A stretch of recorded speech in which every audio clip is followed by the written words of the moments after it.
Hello, Hindu ముస్లింల ఒక హిందువు మరి మస్జిద్లోకి పోయి ఆకలి అవుతుందన్న కొంచెం అన్నం ఉంటే పెట్టండి అంటే ఒక హిందువును కొడుతున్నటువంటి దృశ్యాలు చూడవచ్చు. హిందువును ఆడుతుండు, అందరికీ అన్నం పెడతారంటగా, మీ మస్జిద్లో పలహారాలు ఇస్తారంట కదా అని ఒక ముస్లిం సోదరుడు ఒక హిందూ సోదరుడు ఇద్దరు ఫ్రెండ్స్ ముస్లింలు ఇద్దరు వాళ్ళు మస్జిద్లోకి వెళ్తే మా మస్జిద్లో నీకు అన్నం పెడతాందా అని తోలుకొని పోతుండు. అక్కడ పోయి చూడండి, ముస్లింలు బాయి బాయి అనే మాట వరకైనా నిజంగా ఒక హిందువైన అన్నగారు వస్తే వాళ్ళు ఏ విధంగా గౌరవిస్తారో, వాళ్ళ మనసులు ఏ విధంగా ఉంటారో ఈ యొక్క వీడియో మనకు సాక్ష్యం చెప్తుంది. ప్రతి మనిషి దేవుడు ఉన్నాడంటారు. దేవుడు ఎక్కడుండండి? దేవుడు మనిషిలో ఉంటాడు, మతంలో కాదండి. మనిషిని చూడండి, అతడు ఏ విధంగా లాకెళ్తున్నాడు. నువ్వు హిందువు కాదు, నువ్వు బయటికి వెళ్ళిపో. నువ్వు ముస్లిం కాదు, నువ్వు బయటికి వెళ్ళిపో. నువ్వు ముస్లిం దాంట్లోకి ఎందుకు వచ్చినావు అని కొంచెం ఆకలి అవుతుంది అన్న, అన్నం పెట్టు అంటే ఒక చిన్న అబ్బాయి, ఒక కుర్రాడు అనుకుంటా వచ్చి అడ్డుపడుతుండు. ఏంటి అన్న, కొంచెం అతనికి ఒక ముద్ద అన్నం పడేస్తే తిని అలా దీవించిపోతాడు కదా అంటే ఎంత నీచంగా మాట్లాడుతున్నారో చూడండి. వాళ్ళు ఫైటింగ్ గల్ల పట్టుకుంటున్నాడు, అతన్ని నెట్టి వేస్తున్నాడు మస్జిద్లో నుంచి. ఇది సాంప్రదాయం, మంచి పద్ధతి కాదు. ఎందుకంటే మనము అల్లా అయినా, రహీం అయినా, ముస్లిం అయినా, క్రిస్టియన్ అయినా ఎవరు ఏ మతానైనా స్వీకరించే హక్కు భారత రాజ్యాంగం ఇచ్చింది.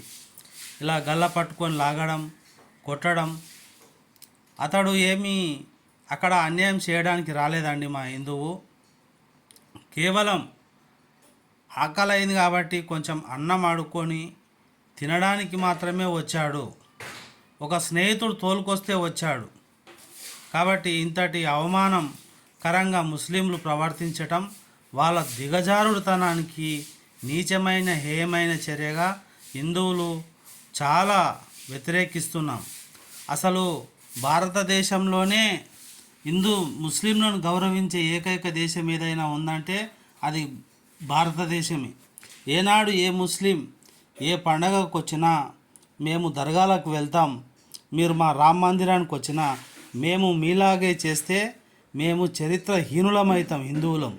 మీ ముస్లింలు చరిత్రహీనులు. ఎందుకంటే సాటి మనిషిని మనిషిగా చూడకుండా మతంతో చూస్తున్నారు. ఇదేం మతం అండి? మనిషిని గౌరవించలేని మతం మనకు వద్దు. మనిషిని మనిషిగా గౌరవించుకుందాం. సాటి మనిషి ఆకల్లో ఉన్నప్పుడు అన్నం పెడదాం. నీ మతం కాదండి, ముందు మానవత్వం కావాలి. మస్జిద్ అయినా సరే, అది హిందూ హనుమాన్ దేవాలైనా సరే, రామ్ మందిరం అయినా సరే. ఈ టోపీ చుట్టాయని చూడు, అతన్ని నెట్టి పట్టుకొని గల్ల పట్టుకొని ఎలా దుబ్బేస్తున్నాడు. ఇతడు మనిషేనా అసలు? అంతటి ఈ అవమానకరంగా భావించడం మా హిందువులకు చాలా నీచమైన చర్యగా భావిస్తున్నాం. ఎందుకంటే అలాంటి చర్యలకు ఎవరు, ఏ ఒక్క ముస్లిం కూడా సహకరించొద్దు. ఎందుకంటే మంచి కోసం మనము మనుషులుగా పుట్టామండి, మనుషులుగా పుట్టాం. ఎవరి మతం వారు ప్రచారం చేసుకుందాం. మరి రామ మందిరం కట్టాం అయోధ్యలో, మిమ్మల్ని రాకుండా మేము అడ్డుకోలేదండి. ఈ విధంగా రామ మందిరంలో వేలాది మంది రోజు తింటూ ఉంటారు. మా యొక్క దేవాలయాలకు వస్తారు, ముస్లింలు కూడా వస్తారు, పెళ్ళిళ్ళకు వస్తారు, పేరంటాలకు వస్తారు. మేము కూడా వాళ్ళను సాధారణంగా గౌరవించి అన్నం పెడతాం. కానీ ఒక మస్జిద్లోకి వచ్చి అతడు అడుక్కుంటున్నాడు. అక్కడ భిక్షాటన చేసే ఒక భిక్షకునికి ఇంత బిచ్చం పెట్టలేని నువ్వు ఒక ముస్లిము, ఎంతటి క్రూరమైన చర్యగా భావిస్తున్నాం.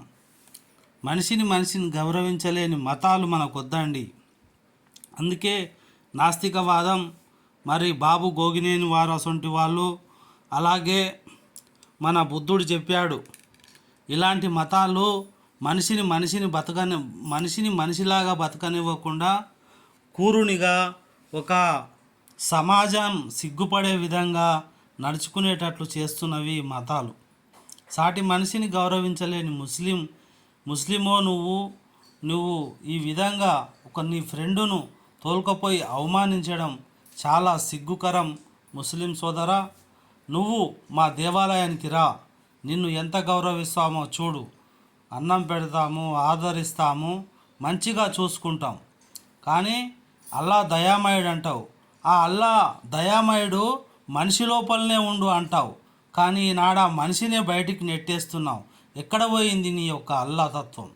ఎక్కడ పోయింది నీ యొక్క భక్తి? ఎక్కడ పోయింది నీ ఖురాన్? ఇవన్నీ మట్టిలో కలిసిపోయేటివే శరీరాలన్నీ. కానీ అల్లా ఉంటాడంటావు. ఆయా మనిషి లోపల అల్లా లేడా అని నేను నిన్ను ప్రశ్నిస్తున్నాను. నువ్వు సమాధానం చెప్పి తీరాలి. ఈ సమాజం సిగ్గుపడే విధంగా ప్రవర్తించావు. ఈ సమాజానికి తలెత్తుకోకుండా చేశావు. సాటి ముస్లిం సోదరునికి నువ్వు ఒక